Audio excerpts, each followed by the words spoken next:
I just wanted to ask you both to walk us through what you think Savannah Guthrie's family is going through right now and what you make of what we have seen. Nichole?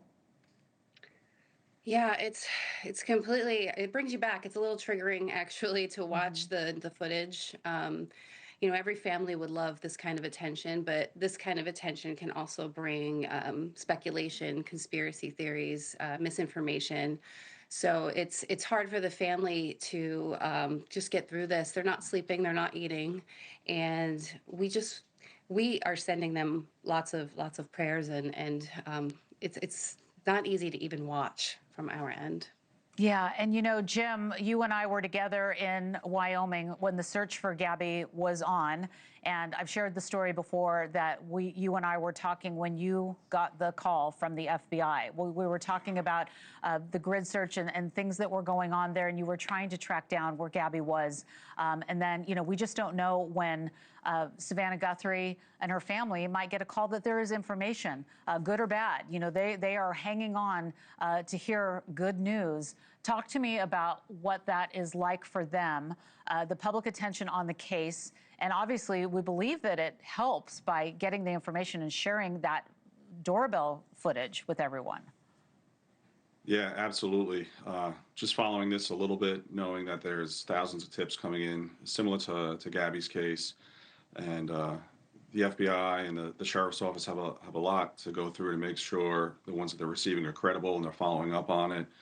And I know I was receiving a lot of phone calls while I was out in Wyoming, just trying to verify information that they were receiving so they could do their due diligence. And you're hopeful with every phone call that it is a good lead to find information, to find your loved one and bring them home safely. So you're always kind of sitting on the edge of your seat, waiting for that phone to ring with some hopefully good news from law enforcement on it. But again, when it's so high profile, they're receiving so many tips. They have a lot of work to do behind the scenes that we don't get a chance to see.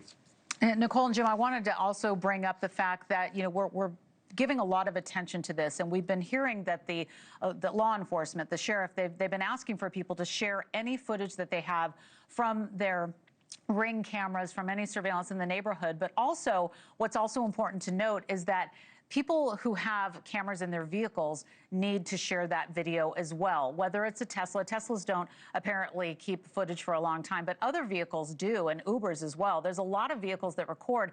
And when I heard that part of the public plea, I couldn't help but think about what happened in the case for Gabby. The Red, White, and Bethune YouTubers who had been in the area where Gabby was eventually discovered, they had that critical tip. Talk to us about people who might be out there who might not even know that they have important footage like they had in your case.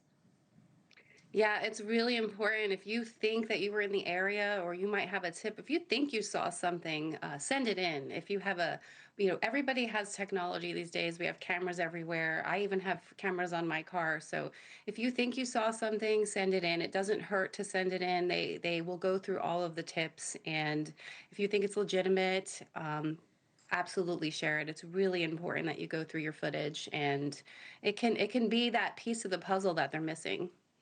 Yeah, Jim, how were you advised? You got that call from the FBI, and I know from being with you that you were working very closely with the FBI in Wyoming. How were you advised by authorities during that really distressful time under the public view? And I know it was so hard, but you were out there, you were trying and you were working with the FBI. What was that like? What was the advice they were giving you?